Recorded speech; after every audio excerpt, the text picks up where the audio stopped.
America's consumer watchdog group is about to be shut down on purpose. Right now, the Consumer Financial Protection Bureau, also known as the CFPB, the agency that's supposed to protect you, all of us, from abusive bank, debt collectors, credit card companies, is in the middle of a political knife fight. We've got a Supreme Court decision that saved the CFPB's funding, a new Trump administration trying to cut that funding off anyways, internal memos shifting power back to the states and away from Washington, and court battles over whether the White House can fire 90% of the staff in one shot. In this video, I'm going to break down what's really happening at the CFPB, what the Trump administration is doing behind the scenes, and what it means if you got debt,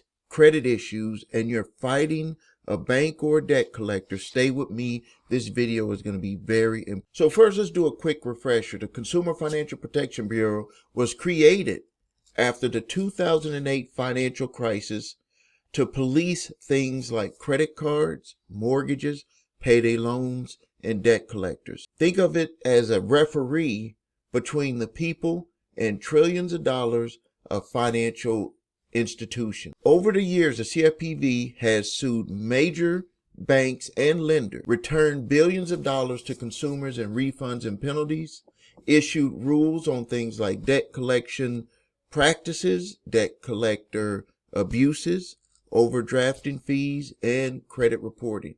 So if you've ever had a debt collector harass you, or you've been slammed with junk fees, the CFPB is the one main federal agency that's supposed to have your back. In 2024, the CFPB almost got shut down by the courts. Payday lenders challenged the way that the Bureau is funded. In the case called Consumer Financial Protection Bureau versus Community Financial Services Association of America, the argument was the CFPB doesn't get money from Congress like normal agencies. It gets it from Federal Reserve, which is unconstitutional. In May of 2024, the Supreme Court ruled in a 7-2 ruling that the CFPB's funding structure is constitutional. The court said Congress did properly authorize the CFPB to draw money from the Fed, so the agency's funding mechanism stands. So you think, okay, cool, there's no problem, CFPB should surprise? Not even close. Fast forward to 2025, and the new Trump administration comes in with a completely different approach. If the courts say you can't kill the agency outright, you can starve it. And what they meant by starving it, don't fund it. According to multiple reports, the Trump administration Department of Justice issued a legal opinion saying that the CFPB's funding is actually legal for a new reason, because the Federal Reserve has been operating at a loss and supposedly has no combined earnings to support the CFPB's transfers. Here's what that actually means in plain English. The CFPB normally asks the Fed for money each year, up to a legal cap. The new legal option says no profits, no money for the CFPB. The acting director, Russell Vought, requested zero from the Fed and started to plan to lay off up to 90% of the staff. Critics are arguing that including legal scholars, former Fed officials, consumer advocates, say it's a political argument, not a real legal argument. They point out that the Supreme Court just said the funding structure is constitutional and the Fed doesn't work like normal businesses in a profitable way. But here's the bottom line. If the CFPB can't draw money, it becomes what analysts call zombie regulators. It exists on paper, but can't actually function. Several policy analysts estimate that the CFPB will run out of money in early 2026. Some news reports say on the 31st of December 2025, it will run completely out of funding. Now let's talk about some insider information, not rumors. And just to let you know, there's been some people who have contacted me through YouTube, and they were like, hey, since it's going to be shut down, I don't give a, you know what? They said, I don't give a F. That's what their language would, just tell you what's going on inside of here. So now in February of 2025, news outlets reported that acting director Vogt ordered the CFPB to stop nearly all investigations and to suspend new rules from taking effect. Staff were told to halt most work, effectively freezing the agency. Then in April and May of 2025, an internal memo from the Bureau's chief legal officer laid out a new vision. Cut supervisory exams by 50%. Rescind all previous enforcements and supervision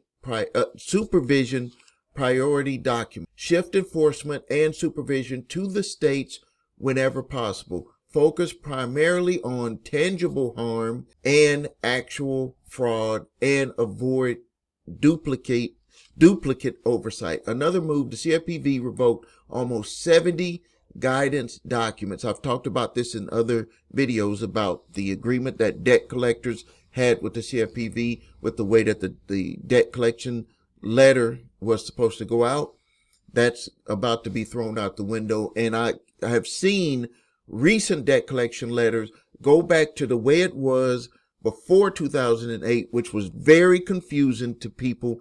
They thought that it was a bill that they did not know that that was a Dunning letter giving you the opportunity to dispute the bill that they're claiming that you owe. So on the inside, here's what's happening. This is what staff is being told. Do less, let the states handle more. Old priorities like aggressive oversight over big banks, non-bank lenders, fintech companies were being totally wiped off the books. No oversight on those. The playbook is being ripped up and rewritten to dramatically reduce federal enforcement over these companies and banks and lenders, fintech companies, debt collectors, all of the above. To many insiders, consumer advocates, this looks like a slow motion dismantling of the entire agency. On the legislative side, the Trump administration and its allies in Congress have been targeting the CFPB rules. Overdraft fees under the Biden administration, the CFPB finalized a rule that would have capped many overdraft fees to around $5, down from the typical $30 to $35, saving consumers an estimated $5 billion a year. In 2025, Congress, now aligned with the Trump administration White House, used the Congressional Review Act to repeal the overdraft rule. Slowly after, Reuters analysts found overdraft and non-sufficient funds fees income at major banks jumped again in 2025 after years of decline. Another example, credit card late fees. A separate CFPB rule that capped most credit card late fees at $8 was struck down by a federal judge in April 2025 after business groups and the Bureau itself, which had started it, decided to scrap it and not allow that action to go through. So while the CFPB technically still exists, some of its biggest consumer-friendly rules on junk fees, overdraft, digital payments have been repealed, invalidated, or blocked outright. Now let's talk about the attempt to decapitate the agency by mass fire. In 2025, the Trump administration moved to fire up to 90% of the CFPB staff, arguing that because the director now serves at the pleasure of the president, the administration can restructure or dramatically shrink the agency. A lower court initially allowed this plan to move forward, but on December 17, 2025, the full D.C. Circuit Court of Appeals stepped in. They vacated the earlier decision that would have allowed mass firings. They agreed to rehire the case in bank. For now, they've blocked the administration for carrying out the mass layoffs. So what at this moment is going on? The Trump administration wants to gut the staff. The courts have paused that move. The agency is still largely paralyzed by funding uncertainty, and internal direct. To really understand the playbook, you have to go back to Trump's earlier time in office. During the 2017-2020 period, Trump signed the Economic Growth, Regulatory Relief, and Consumer Protection Act, rolling back parts of the Dodd-Frank law that created the CFPB. In 2019, he signed an executive order limiting the use of informal guidance documents by federal agencies, part of a broader push to rein in regulators, including those overseeing financial institutions. Now, earlier moves started a pattern: narrow the rules, cut back on guidance, shift responsibility away from federal agencies. What we're seeing in 2025 is the same philosophy on steroids, not just trimming the CFPB, but potentially leaving it unable to function without ever formally abolishing it due to funding. So what does this all mean? Have credit card debt? Are you being sued by a debt collector? Are you getting slammed with overdraft fees or late fees? Or are you trying to fix your credit? Few key takeaways from what's going on. Federal backup may be weakened. If the CFPB is underfunded and destaffed, there will be fewer federal agencies, lawsuits, and large-scale enforcement actions against abusive companies. States will matter more. The internal memos explicitly push more supervision and enforcement to state regulators and attorneys general. That means your protection may depend heavily on what state you live in. Rules may swing with politics. Overdraft caps, credit card late fees, digital payment protections are now clearly political battlegrounds. They can be created under one administration and wiped out under another administration. You can't rely on the system to fix everything.